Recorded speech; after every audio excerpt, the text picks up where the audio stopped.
ممیزہ معتادہ متحیرہ کا ذکر گزرا ہے، اور یہ بھی گزرا ہے کہ حنفیہ کے یہاں سفرت اور قدرت کا کوئی اعتبار نہیں ہے۔ لا تعجلین حتی ترین القصۃ البیضاء،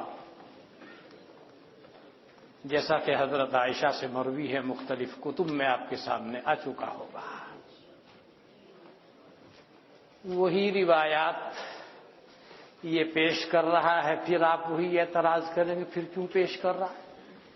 جواب وہی ہے جو اس سے پہلے عرض کیا جا چکا ہے، لیکن اکی دکی کوئی نئی بھی لائے گا آج۔ ان میں سے یہ بھی ہے کہ عید کی نماز میں پردہ نشین خواتین وہ بھی آئیں، چادر اوڑھنے کو نہ ہو تو اس کی سہیلی، اس کی ساتھن، اس کی صاحبہ اپنی چادر میں اسے ڈھانپ لے، اور حائضہ عورتیں بھی آئیں۔ حائضہ عورتیں آئیں لیکن وہ مصلی سے دور رہیں گی۔ مصلی سے مراد وہاں عیدگاہ، کیوں؟ کیونکہ وہ نماز نہیں پڑھیں گی لیکن خیر کے مجمع میں اور مسلمانوں کی دعاؤں میں شریک ہوں گی۔ یہ میں نے ایک دن عرض کیا تھا، اس زمانے میں خواتین جیسے مسجد نبوی میں آتی تھی، عیدگاہ میں بھی آتی تھی، اور وہی اس وقت میں حکمت کا اور مصلحت کا مقتضا بھی تھا، تاکہ احکام سب کو پہنچ جائیں۔ اب پہنچ گئے، وہ چیز ختم ہو گئی، اور عوارض افساد کے اتنے ہو گئے جو آپ کے اوپر مخفی نہیں ہے۔ آپ جانتے ہیں، ایک زمانہ تھا ہم سنتے تھے کہ السلامۃ فی الوحدتی، گوشہ نشینی میں، وحدت میں سلامتی ہے، لیکن آج کے حالات آپ کو بتا رہے ہیں گوشہ نشینی میں زیادہ خطرہ ہے۔ شیطان اس طریقے سے سوار ہوگا، ارے آج وہ اٹھا کے تو دیکھ موبائل کیا ہو اس میں، کچھ اور کھول، پھر مت دیکھنا۔ وہ بڑھاتا ہوا چلا جائے گا اور ہٹنے کی نوبت نہیں آئے گی، مگر یہ کہ اللہ تعالیٰ اپنے کسی بندے پر رحم فرماتے ہیں۔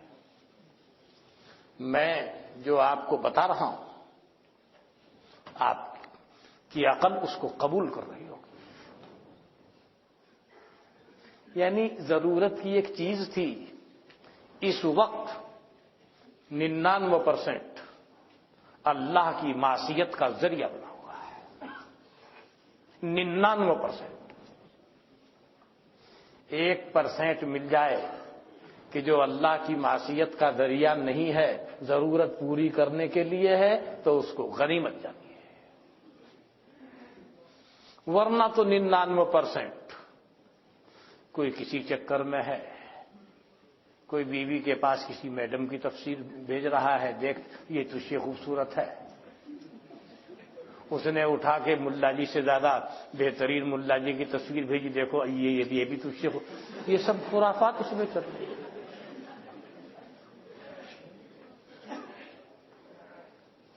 آدمی تنہائی میں بیٹھا ہوا ہے، گوشہ نشین ہے، شیطان بالکل مسلط ہے اس کے اوپر۔ ہمارے بچپن میں گوشہ نشینی کی تلقین کی جاتی تھی، اس زمانے میں یہ سب باتیں بھی نہیں تھی۔ یہ تو اب جب سے آپ لوگوں نے رخ کیا ادھر کو، یہ سب چیزیں آئی۔ ہمارے بچپنے میں تو ٹیلی فون بھی نہیں تھا،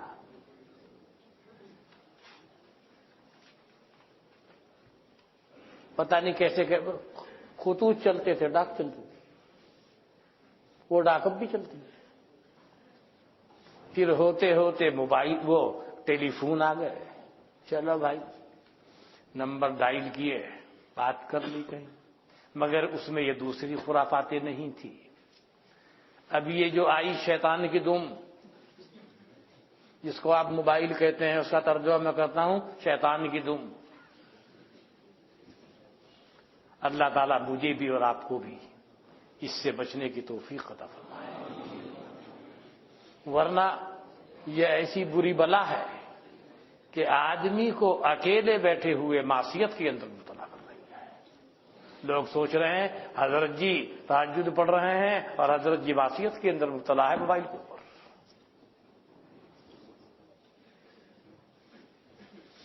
کیوں داڑھی میں کیوں ہاتھ پھیر رہے ہو بھائی قاری صاحب؟ ہے نا معاملہ یوں ہی۔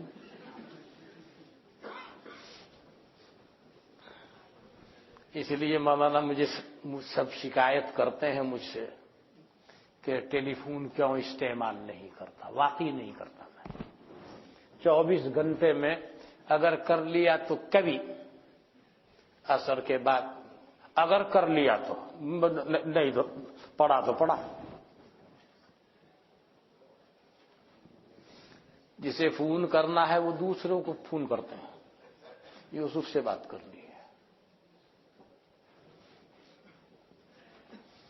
کل بھی دلی کے اس صاحبہ میرے نمبر پہ فون کیا، میں نے نہیں اٹھا، حالانکہ میں ہوں، وہ تو گونگا ہے بھی، بولتا ہی نہیں ہوں، مجھے نہیں معلوم۔ میں جب آیا اثر کے بعد کہ وہ فلاں صاحب آپ سے بات کرنا چاہ رہے، تو میں نے کہا اثر بعد جب آئیں گے، جب کراؤں گا پھر کروائی۔ تو میں تو اب بلکہ ایک دن کہ یہ تھوڑا سا استعمال کرتا ہوں، یہ بھی چھوڑ دوں تو احوت ہے کہ میرا کام چل رہا ہے دوسروں کے فون سے، تو یہ خامخواہ کی مصیبت کیوں؟ باقی جو اس میں چیزیں ہیں اس میں ڈال رکھی تھی، وہ سب میں نے کاٹ رکھی ہیں اس میں سے۔ وہ جو بولیا اس میں وہ بچے ڈالتے ہیں کیا، ایمو اور فوما وہ اور گوگل اور یہ اور فنا، اور سب کو میں نے خلاص کر رکھا ہے۔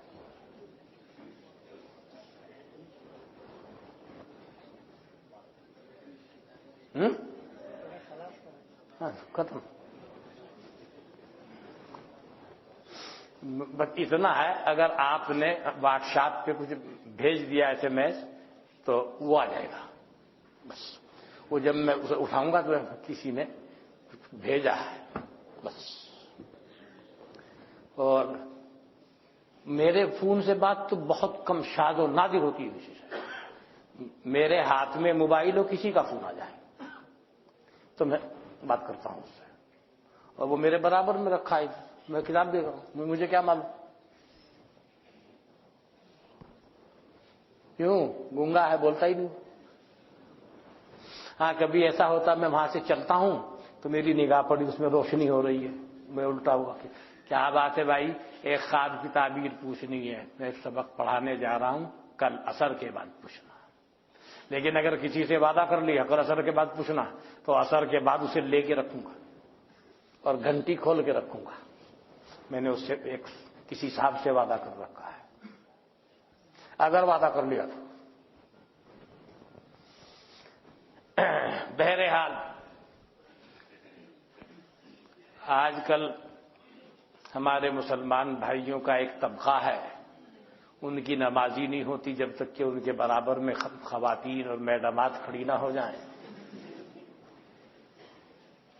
ادھر آپ کے یہاں یہ ہے کہ اگر عورت کی محاذات بھی ہو جاوے صلاۃ واحدہ میں تو آپ کے نزدیک وہ محاذات مفسد صلاۃ ہوتی ہے اپنی شروط کے ساتھ میں۔ میں نے ایک دن اور بھی بتایا تھا اس موضوع پر، ایک دفعہ اخبارات میں بہت انہوں نے زور دیا اس موضوع پر، تو میں نے ایک کتاب لکھی اس کی تردید میں، مسجد میں عورتوں کی نماز کا حکم، بالکل ناطقہ بند کر رکھا ہے ان بھائیوں کا۔ جب میں گفتگو کرتا ہوں تو ان کو کوئی کہنے کی بات نہیں چھوڑتا ان کے لیے، آپ اس کو دیکھیے، مسجد میں عورتوں کی نماز کا حکم، وہ 3 طلاق کے اوپر ہمارا ان کا اختلاف ہے، میں نے لکھ رکھی ہے غیر مقلدین کے مذہب پر 3 طلاق. یہ اس وقت میں امروہہ تھا وہاں کی ہے. اس وقت وہ اخبارات میں چلا تھا، بہت سخت تردید میں نے کر رکھی ہے، پر ایسی کر رکھی ہے کہ ایمانداری سے ان کو بولنے کا کوئی موقع نہیں ہے. اور یہ نام تو میرا ہے، مسجد میں عورتوں کی نماز کا حکم تو میں نے حضرت کے وفات کے بعد لکھی، اور وہ نام حضرت کا دیا ہوا ہے. وہ 3 طلاق والا غیر مقلدین کے مذہب پر 3 طلاق، حضرت نے فرمایا یوں لکھ کے نیچے لکھ دو سوالیہ نشان، یعنی غیر مقلدین کے مذہب پر 3 طلاق کا حکم سوالیہ نشان، ایسی میں نے کیا. تو وہ نام حضرت کا تجویز فرمودہ ہے. کچھ کتابیں وہ ہیں جو میں امروہہ رہتے ہوئے لکھی ہیں، اس میں سے غیر مقلدین کے مذہب پر 3 طلاق ہے. اسی میں سے تنقیح الافکار فی تحقیق اسبال الازار ہے، یعنی ٹخنے سے نیچے پائجامہ لٹکانا مکروہ تنزیہی نہیں، مکروہ تحریمی ہے. وہ ایک ملا جی نے ایک یہاں سے فتویٰ گیا تھا دارالعلوم سے مکروہ تحریمی ہونے کا، اس نے کچھ اعتراضات کیے تھے، اس کا کچومر نکالا ہے اس معترض کا. تنقیح الافکار فی تحقیق اسبال الازار، اس میں بھی کوئی جگہ اس کے لیے کوئی گنجائش چھٹی ہوئی نہیں ہے کہ وہ بول سکے. وہ مکروہ تنزیہی نہیں، مکروہ تحریمی ہے. ویسے تو اس کے مبدے سے معلوم ہو جائے گا. سب سے پہلے حمد واجب ہے خدائے پاک کی، جس کی رحمت سے ہوئی تکمیل مشت خاک کی. بھیجتا ہوں پھر درود اس کے نبی پر اور سلام، بے زبانوں کو کیا جس نے خدا سے ہم کلام. جب شریعت کے دلائل ہیں ادلہ اربعہ، ہے اسی پر اتفاق اہل سنت اے فتح. کوئی بولے پھر شریعت کے دلائل کے خلاف، اس کے پھر مردود ہونے میں نہیں کچھ اختلاف. جان لے مکروہ تحریمی ہے اسبال ازار، جس پہ ثابت ہیں شریعت میں دلائل بے شمار. جو کہے اسبال کو مکروہ تنزیہی عزیز، منشأ فرمان نبوی کی نہیں اس کو تمیز. سب دلائل مسئلے پر کر دیے میں نے بیاں، اب نہ ہوگا ناظرین پر کوئی گوشہ بھی نہاں. ان حقائق کی سمجھ کو نظر بینا چاہیے، اور اگر کڑوا بھی ہو حق پھر بھی پینا چاہیے. پاؤ گے کڑوی دوا میں دوستو تحقیق حق، پھر مناسب کب ہے ہو اس پر کسی کا سینہ شق. اس کے شروع میں اشعار ہیں، اور جہاں جواب ختم ہوا ہے آخر میں نے لکھا ہے کہ دلائل کا بہت انبار تھا، لیکن بیان میں اختصار و سادگی ملحوظ رکھی ہے. بیان میں اختصار و سادگی ملحوظ رکھی ہے، بڑی مشکل سے جانے مسئلہ محفوظ رکھی ہے. نہ اظہار کمال علم و فن مطلوب ہے مجھ کو، نہ تسخیر قلوب مرد و زن مرغوب ہے مجھ کو. فقط مقصود یوسف ہے بتانا قول تحقیقی، کہے جو مطلقاً اسبال کو مکروہ تنزیہی. کہوں اس قول کو مرجوح، دھوکہ ان نگاہوں کا نہیں سمجھا جنہوں نے پیچ و خم قرآن کی راہوں کا. ان کے بیچ میں تنقیح الافکار، وہ شروع کے شعر ہے آخر کے، وہ آپ کی پیدائش سے بہت پہلے کی. آپ نہیں تھے، آپ پتہ نہیں کہاں ہوں.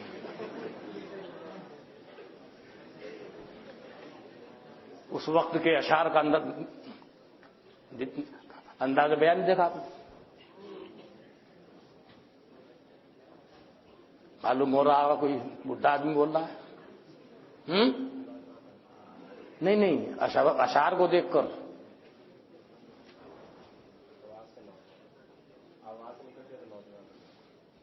تمہارے مالیئر کوٹ لیکھا مولی وہاب الدین یہاں پڑھتا تھا.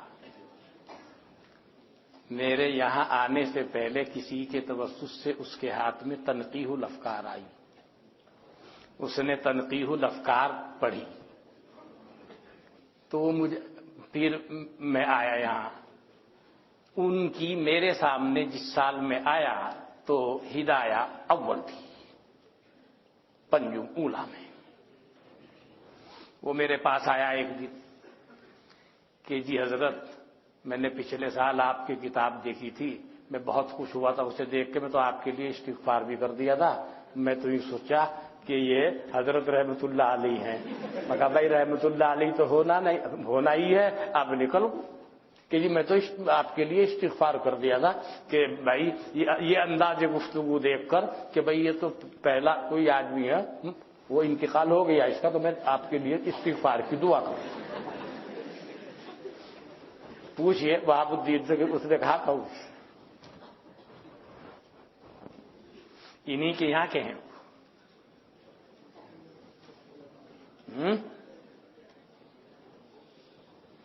چلیے مولانا کچھ پرچے ہیں کیا؟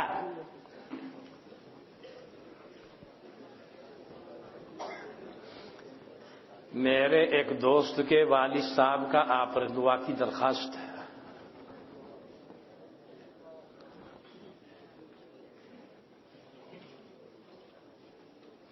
ہم نے سنا ہے کہ آپ نے سائیکل سے ماروتی کار کا پیچھا، مولانا یہ احاطہ مولسری کی خبریں کہاں سے آپ کو دستیاب ہو؟ یہ کیسے ممکن ہے؟ لا حول ولا قوت الا باللہ۔ اور حدیث آپ نے پڑھی ہوگی کفا بالمرء کذبا ان یحدث بکل ما سمع او کما قال النبی صلی اللہ علیہ وسلم۔ یہ بچہ کہہ رہا ہے حضرت شیئر بازار کا کیا حکم ہے؟ آپ مجھے پہلے اسے سمجھا دیجئے گا خلوت میں، پھر میں اس کا حکم آپ کو بتاؤں گا۔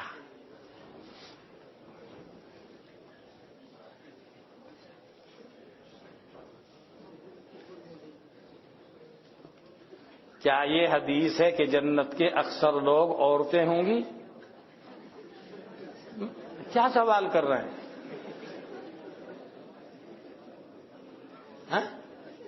یہ ایسا ہے جس بچے نے یہ دیا ہے وہ جہاں سے نقل کر رہا ہے ذرا اس پر نظر ثانی کرے اور پھر اس کے اوپر کرے، وہ کرے۔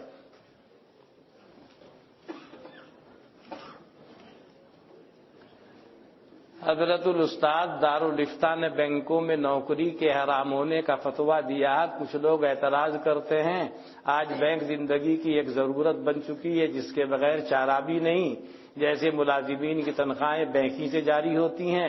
اب اگر کسی مسلم علاقے میں تمام مسلمان نوکری چھوڑ دیں تو عام مسلمانوں کی زندگی متاثر ہوتی ہے کیونکہ اس کا کوئی بدل بھی نہیں۔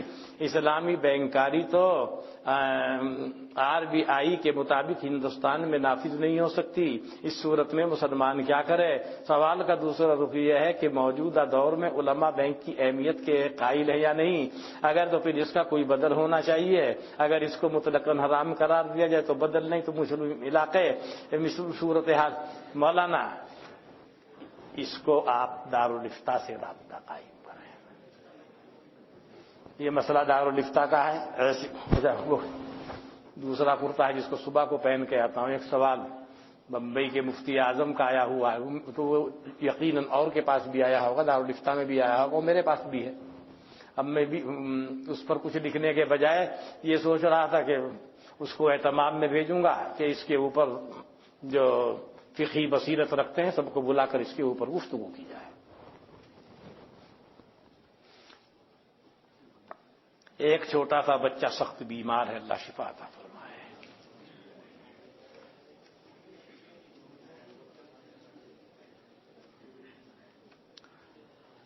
احرام کی حالت میں قصدن بچھو جیسے جانور کو مار دیا تو کیا دم واجب ہوگا یا صدقہ؟ اگر صدقہ ہو تو کتنا؟ کیوں میں کسی طواف کے دوران عطر لگا دیا تو کیا واجب ہوگا؟ اچھا، جو موذی جانور ہیں اور آپ کو خطرہ ہے کہ آپ کے اوپر حملہ کرے گا تو آپ کے اوپر کہیں کو دم واجب ہوگا؟ ناز سنا دیے، سب تو سنا دیا، میری طبیعت خراب ہے، اللہ آپ کو شفا عطا فرمائے۔ استاد محترم یہ بتلا دیں کہ حب الوطن من الایمان یہ حدیث ہے کہ نہیں؟ اس کو بعض لوگوں نے حدیث کہہ کر نقل کیا ہے، ولیکن فیہ ما فیہ لا یعتمد علیہ۔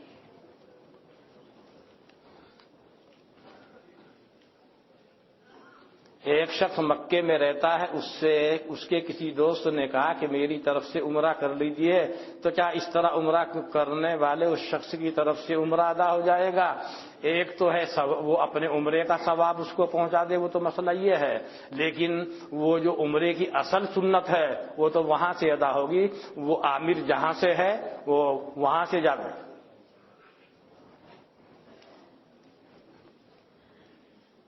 بندے کی پھوپھی کا رات انتقال ہو گیا، اللہ تعالیٰ مغفرت فرمائے۔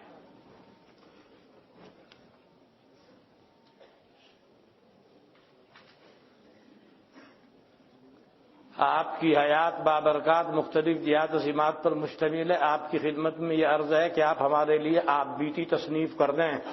اچھا، مذاق کرنے کے لیے بڈھا استاذ ہی آپ کو ملتا ہے، آپ بیٹی بڑے لوگوں کی ہوتی ہے۔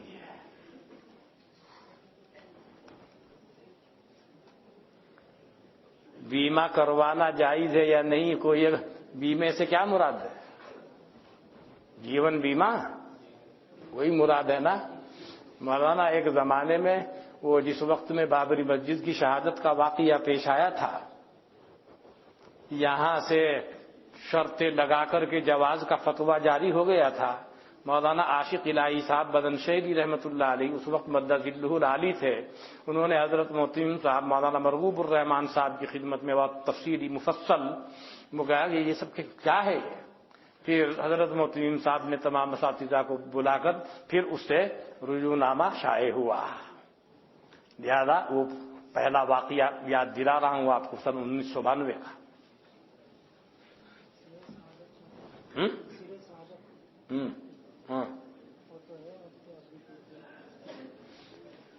ہاں ہے، سردی کے اوپر جو نظم آپ نے کہی ہے اس کو سنا دیجئے مولانا، آپ کو سردی لگ جائے گی۔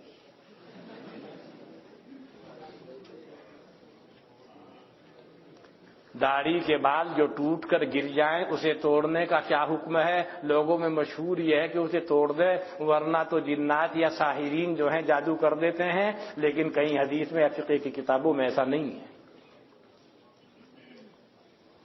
میرے دادا جان کی طبیعت بہت علیل ہے، اللہ شفا عطا فرمائے۔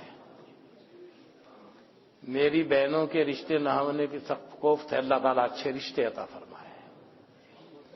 کیا یہ ایک عورت اپنے ساتھ جہنم میں 4 مردوں کو لے کے جائے گی؟ ہاں، جب وہ مرد اس کا حق ادا نہیں کریں گے، باپ، شوہر، بیٹا، بھائی، ٹھیک ہے۔ کیا حضرت مولانا کی طبیعت خراب ہے کیا؟ ہاں، وہاں مغرب بعد کچھ طلبا نے مجھے بتایا بخار۔ اللہ تعالیٰ شفا عطا فرمائے، دعا کرو اللہ تعالیٰ شفا عطا فرمائے۔ ہاں، مغرب بعد بتایا مجھے بعض بچوں نے۔ ہمارے علاقے بیلگام کرناٹک میں مسلمان اور غیروں کے مابین فساد رونما ہو گیا ہے، اللہ تعالیٰ مسلمانوں کے جان مال کی حفاظت فرما، اللہ حفاظت فرما، اللہ حفاظت فرما۔ چلیے بسم الله الرحمن الرحيم، باب السفرة والقدرة. وبه قال أخبرنا عمرو بن زرارة قال أخبرنا إسماعيل عن أيوب عن محمد قال قال أم عطية قلنا لا نعد السفرة والقدرة شيئا.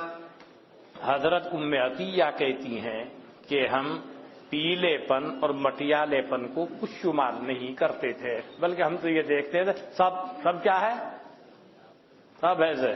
چلیے باب ما ينال من الحائض وكان من قول الله عز وجل ويسألونك عن المحيض قل هو أذى فاعتزلوا النساء في المحيض. وبه قال أخبرنا إسحاق بن إبراهيم قال حدثنا سليمان بن حرب قال حدثنا حماد بن سلمة عن ثابت عن أنس رضي الله تعالى عنه وعنهم أنه قال كانت اليهود إذا حاضت المرأة منهن يواجهوهن ولا يشاركوهن ولا يجامعوهن في البيوت، فسألوا النبي صلى الله عليه وسلم فأنزل الله عز وجل ويسألونك عن المحيض قل هو أذى، فأمرهم رسول الله صلى الله عليه وسلم أن يواجهوهن ويشاركوهن ويجامعوهن في البيوت وأن يصنعوا بهن كل شيء ما خلا الجماع. فقالت اليهود ما يدعو رسول الله یہ پہلے جو آئی تھی تو یہ اس والے نسخے میں حدیث میں نہیں تھی، یہاں حاشیے پہ لکھا ہوا تھا، لیکن یہاں اصل جگہ پر لکھا ہوا ہے. چلیے. فقالت اليهود ما يدع رسول الله صلى الله عليه وسلم شيئا من امرنا الا خالفنا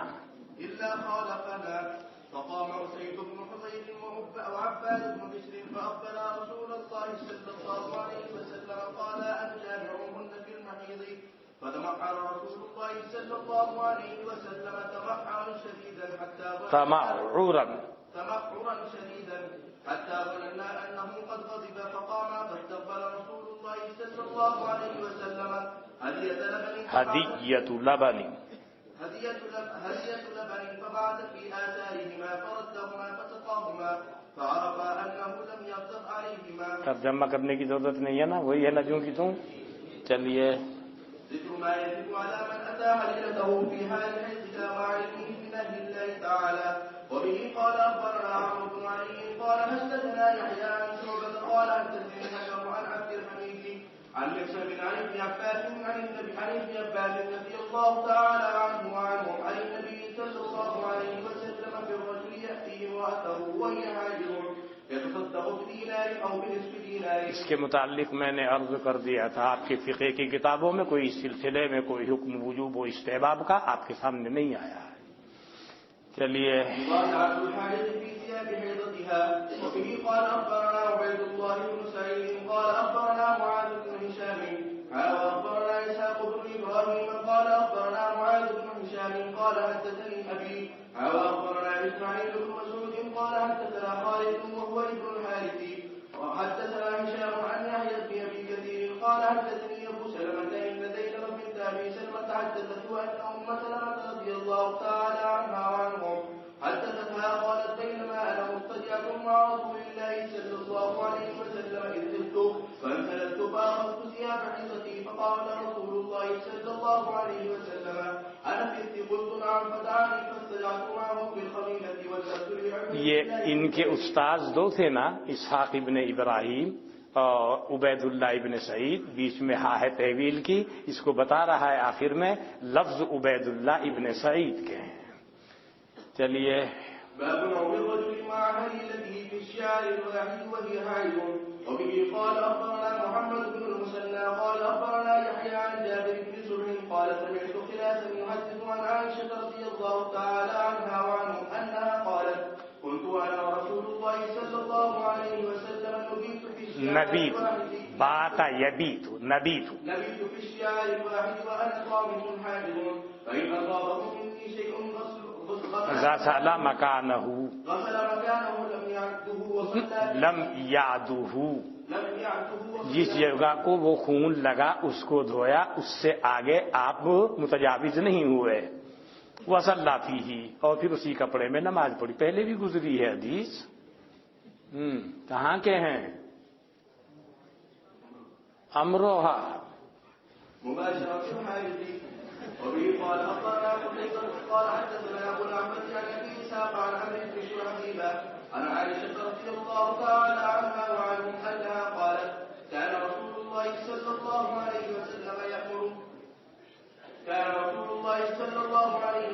يأمر إحدانا إذا كانت عائلا أن تشد إزارها ثم يباشرها. حدیث گزر چکی، یاد ہے آپ کو؟ آپ وہی ہیں کہ جو پرسوں ساتھ میں تھے؟ ابن القاسم. اچھا، تمہارے ابا تو بہت اچھی عبارت پڑھتے تھے، تو تم کو اور آگے بڑھنا چاہیے. نہیں معاصر ہے. چلیے، اچھے عالم.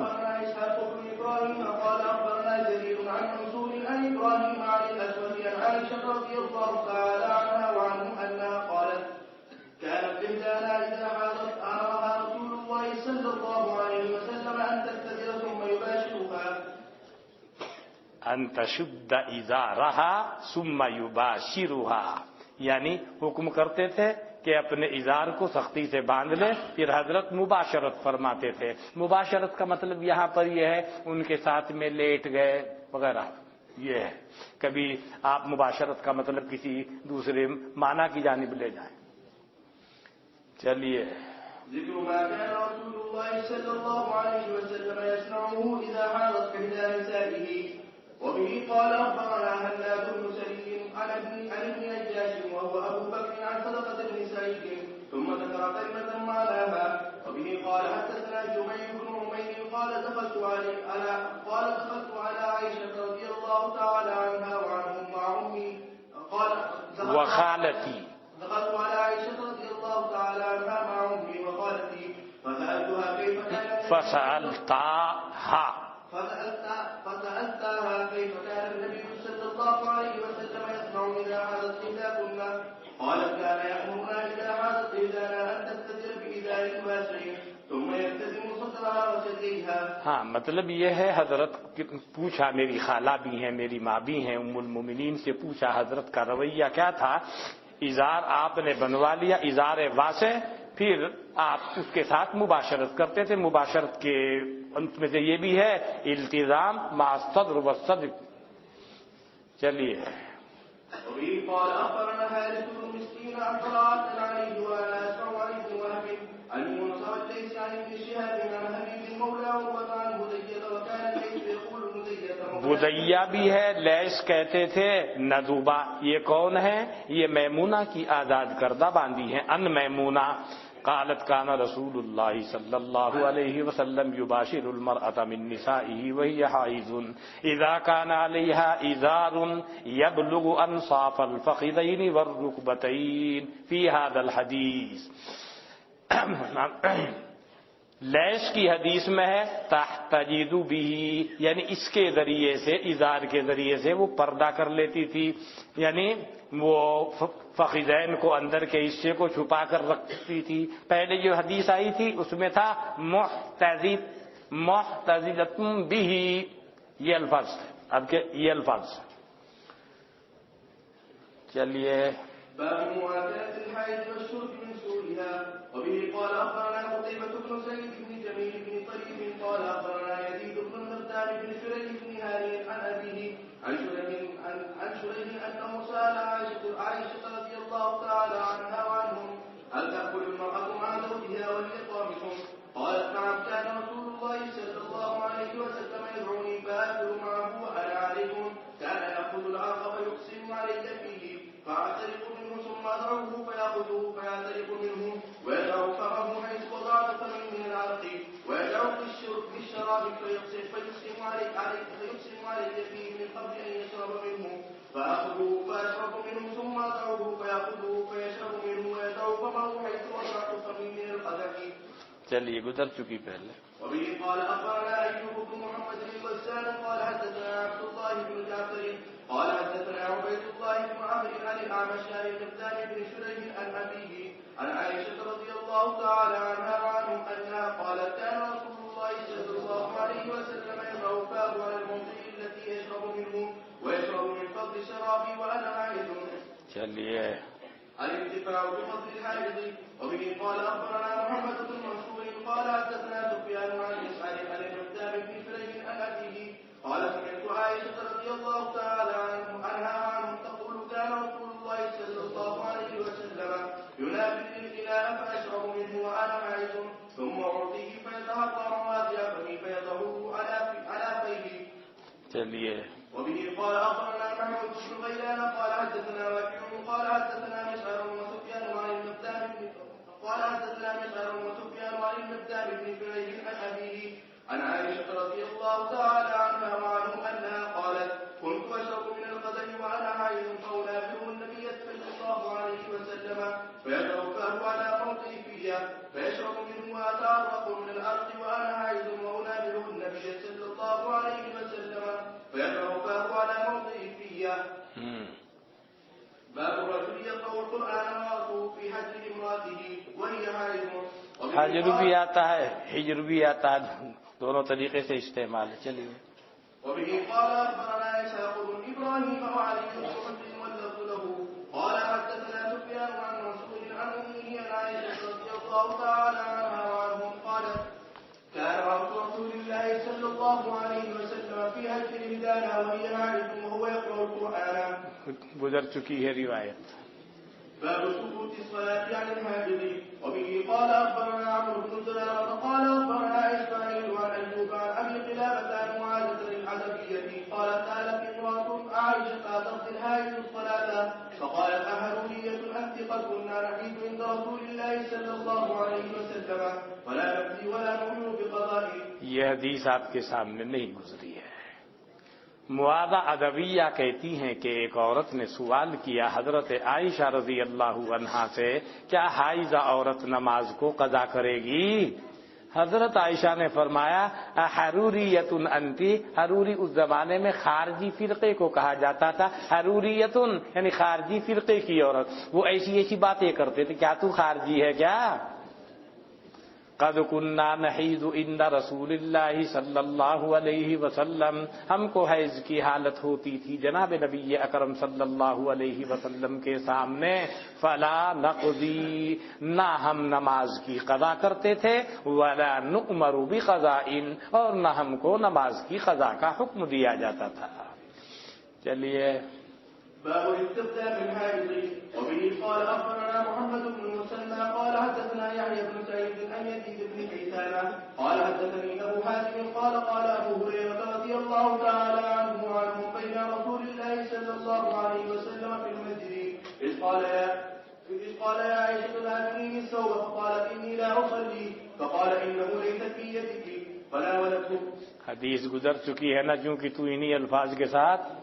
چلیے. وبه قال أخبرنا قتيبة عن عبيدة عن الأعمش وأخبرنا إسحاق بن إبراهيم قال أخبرنا جرير عن الأعمش عن ثابت بن عبيد عن القاسم بن محمد قال قالت عائشة رضي الله تعالى عنها وعنهم قال لي رسول الله صلى الله عليه وسلم آمني الخمرة من المسجد فقلت إني حائض فقال رسول الله صلى الله عليه وسلم ليست حيضتك في يدك. ليست حيضتك في يدك. قال إسحاق أخبرنا أبو معاوية عن الأعمش بهذا الإسناد مثله. چلیے یہ بھی گزر چکی ہے. بسط الحائض الخمرة في المسجد. وبه قال أخبرنا محمد بن منصور عن سفيان عن محمود عن أمه. وہاں جہاں پہلے وہاں آیا تھا تو اس نسخے میں منبوذ کو زال لکھا ہوا تھا, لیکن یہاں زال لکھا ہوا ہے. اصل کتابت یہی ہے, زال کے ساتھ میں ہے. وہاں بھی میں نے عرض کیا تھا, یاد آ رہا ہوگا. چلیے. عن أمه أن ميمونة رضي الله تعالى عنها وعنهم أنها قالت كان رسول الله صلى الله عليه وسلم يضع رأسه في حجر الهدانا فيتلو القرآن وهي حائض وتقوم عندنا بخمرته إلى المسجد فتبسطها وهي حائض. چلیے. باب ترتيب الحائض رأس زوجها وهو معتكف في المسجد. وبه قال أخبرنا نصر بن علي قال حدثنا عبد الأعلى قال حدثنا معمر عن الزهري عن عروة عن عائشة رضي الله تعالى عنها وعنها أنها كانت ترجل رأس رسول الله صلى الله عليه وسلم وهي حائض وهو معتكف فينا وهو معتكف فيناولها رأسه وهي في حجرتها. حدیث گزر چکی پہلے. یعنی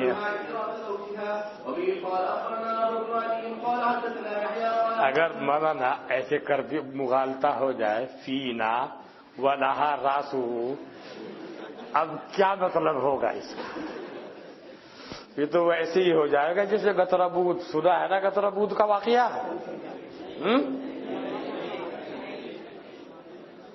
گتربود کا واقعہ ہی نہیں سنا.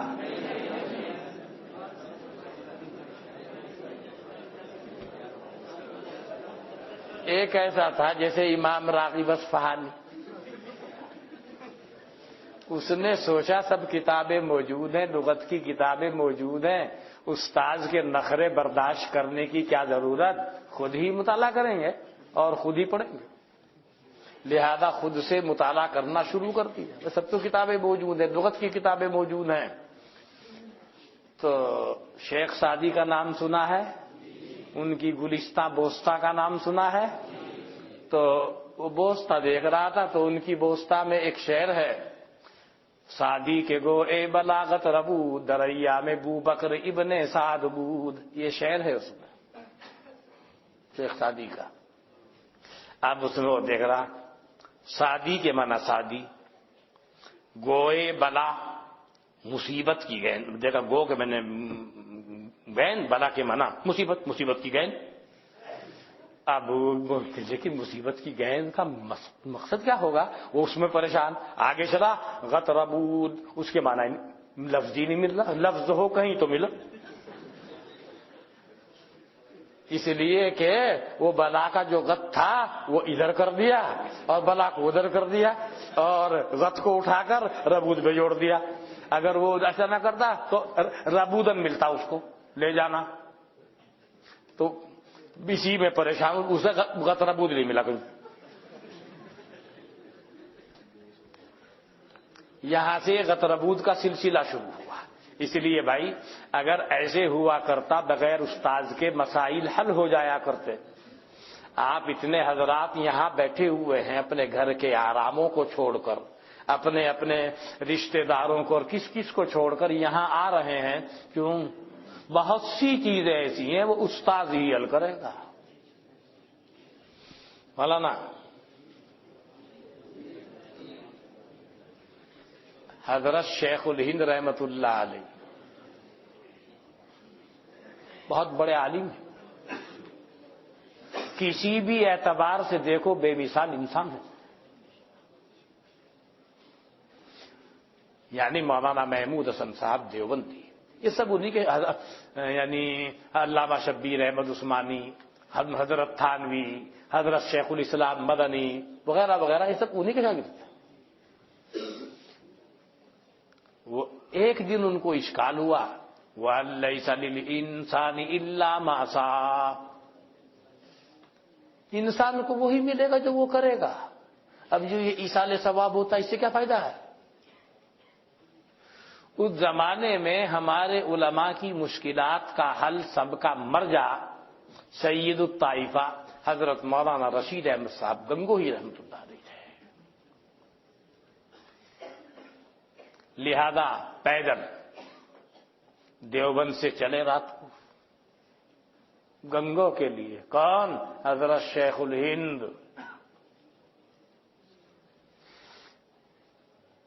اب تہجد کے لیے وضو کر رہے ہیں. حضرت گنگوئی دے گا کہنے لگے بولی محمود جی حضرت کیا بات؟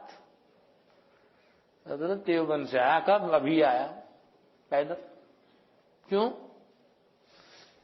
کہ ایک اشکال ہو رہا وَلَيْسَ لِلْإِنسَانِ إِلَّا مَا سَعَىٰ. ایصال ثواب سے کیا فائدہ؟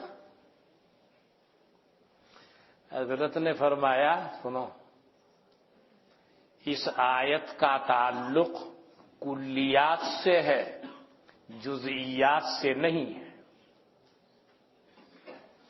یعنی بچے کا ایمان بیٹے کو بیٹے کا ایمان بچے کو شوہر کا ایمان بیوی کو اور بیوی کا ایمان شوہر کو فائدہ پہنچا دے یہ نہیں ہوگا. یہ کلیات سے متعلق ہے وہ جزئیات سے متعلق نہیں ہے. مولانا ایک سیکنڈ میں مسئلہ حل کرو. تو بڑے لوگوں کی باتیں تو ایسی ہوتی ہیں اساتذہ کی باتیں ایسی ہوتی ہیں. اب یہاں سے گئے وہ اسی مقصد کے لیے گئے تھے اور آگے واپس. ورنہ اگر استاد نہ ہوا کرے تو آدمی ایک ہی لفظ میں پھنس کے بیٹھ جائے گا. آگے گاڑی چلے گی ہی نہیں.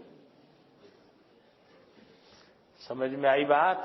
قطرہ بود کی بات بھی سمجھ میں آ گئی. اب اس کے معنی بھی سمجھ میں آ گئے ہوں گے. سعدی کے گو اے بلاغت ربود وہ سعدی جو بلاغت کی گیند جیت گیا. دریا میں ابو بکر ابن سعد بود وہ ابو بکر ابن سعد کے زمانے میں تھا. یوں کہہ رہا ہے سعدی کے گو اے بلاغت ربود دریا میں ابو بکر ابن سعد بود.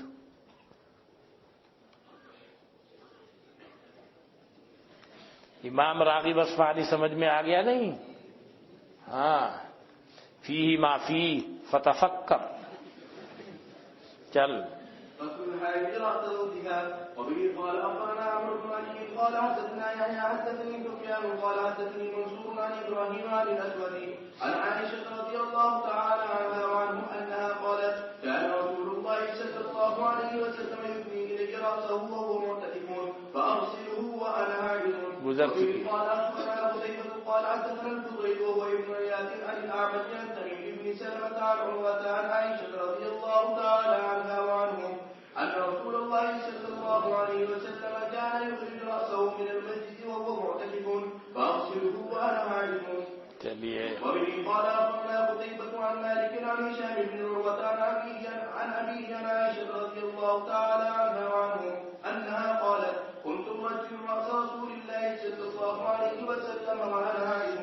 ایک روایت تو وہ گزری تھی پہلے جو نہیں آئی تھی آپ کے سامنے، ایک یہ ہے جو اب کے آ رہی ہے، یہ بھی آپ کے سامنے نہیں گزری. چلیے. باب شهود الحجة العيدين ودعوة المسلمين. وبه قال أخبرنا عمرو بن زرارة قال حدثنا إسماعيل عن أيوب عن حفصة رضي الله تعالى عنها وعنهم أنها قالت كانت أم عطية لا تسمع رسول الله صلى الله عليه وسلم إلا قالت بأبا فقلت أسمعت رسول الله صلى الله عليه وسلم يقول كذا وكذا قالت نعم بأبا قال لتخرج العواتق وصلاة الخدود والحجة فيشهد الخير ودعوة المسلمين وتعتزل الحجة المصلى. وہ شعر پڑھا آپ نے، بی ابی و امی ناطق فی لفظہ ثمن تباع بہ القلوب وتشترى، پڑھا ہے کہیں؟ بی ابی و امی ناطق فی لفظہ ثمن تباع بہ القلوب وتشترى، کہاں پڑھا ہے؟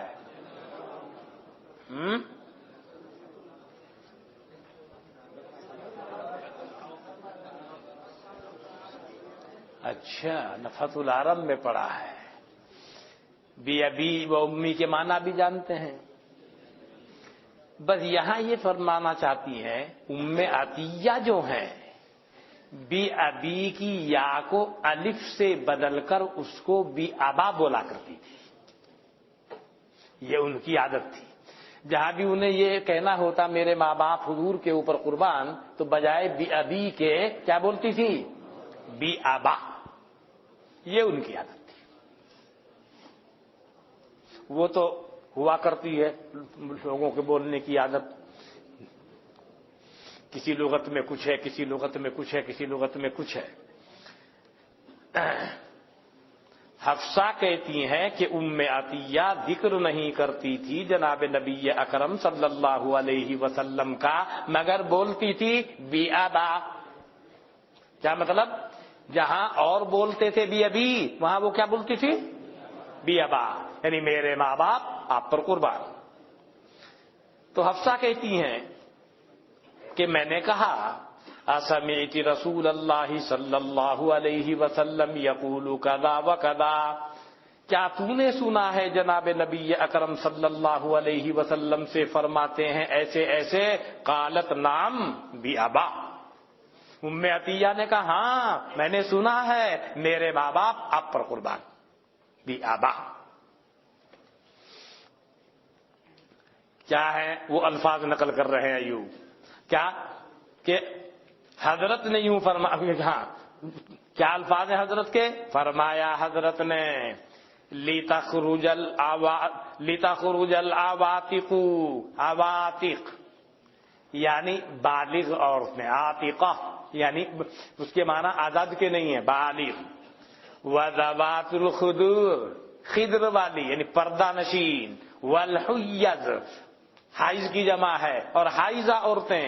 فَيَشْهَدْنَ الْخَيْرَ وَدَعْوَةَ الْمُسْلِمِينَ، یہ حاضر ہوں خیر اور بھلائی کے مقام پر اور مسلمانوں کی دعاؤں میں، مسلمانوں کی دعوت یعنی ان کی دعاؤں میں. وَتَعْتَزِلُ الْحُيَّضُ الْمُصَلَّى، اور حائضہ عورتیں الگ رہیں گی عیدگاہ، یعنی وہ نماز میں شریک نہیں ہوں گی، البتہ دعا میں شریک رہیں گی. یہ حدیث تو نہیں آئی پہلے؟ چلیے.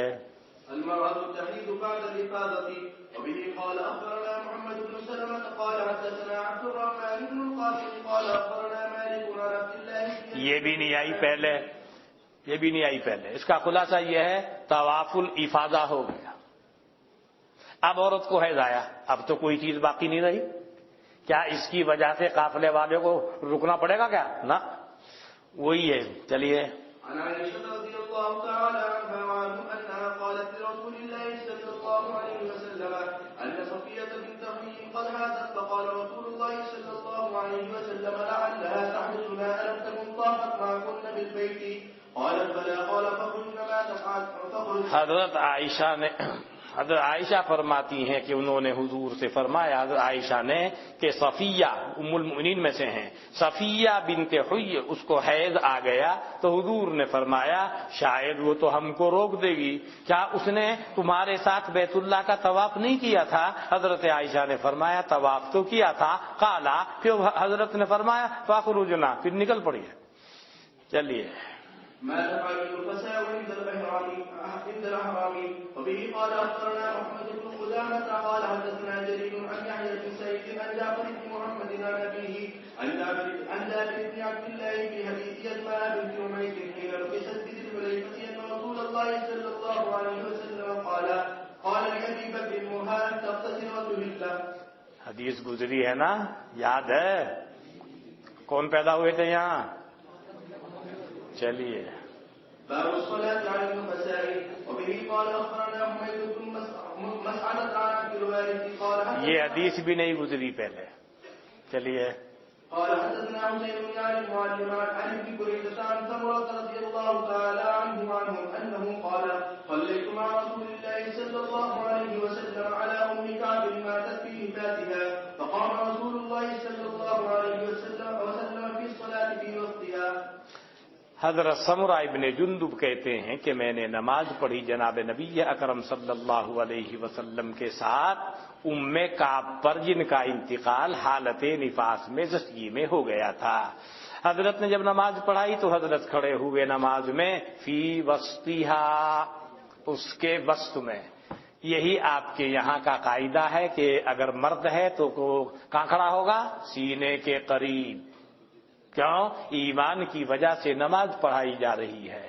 اور اگر مرد کا ہے تو وہاں چونکہ اس کے تستر کا لحاظ شریعت نے بہت رکھا ہے, اس لیے وہاں اس کے وسط میں قیام کو آپ کے فقہا نے ترجیح دی ہے. حضرت نے قیام وہیں فرمایا. چلیے.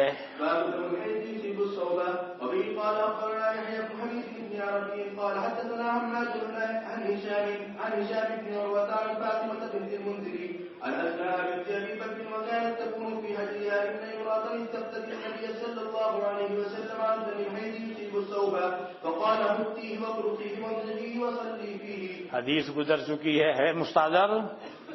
چلیے. قال أخبرنا عبيد الله بن سعيد قال حدثنا يحيى عن سفيان قال حدثني أبو المختار شاكر الحداد عن أبي بن دينار قال سمعت أم قيس بنت مسعود أنها سألت رسول الله صلى الله عليه وسلم عن دم الحيضة يصيب الثوب قال حكيه بذر واغسليه بماء وستر. یعنی چوب سے, لکڑی سے یا کسی اور چیز سے اس کو کھرچ دے اور اس کو دھو دے پانی اور بیری کے ساتھ. آخر کتاب الحیض.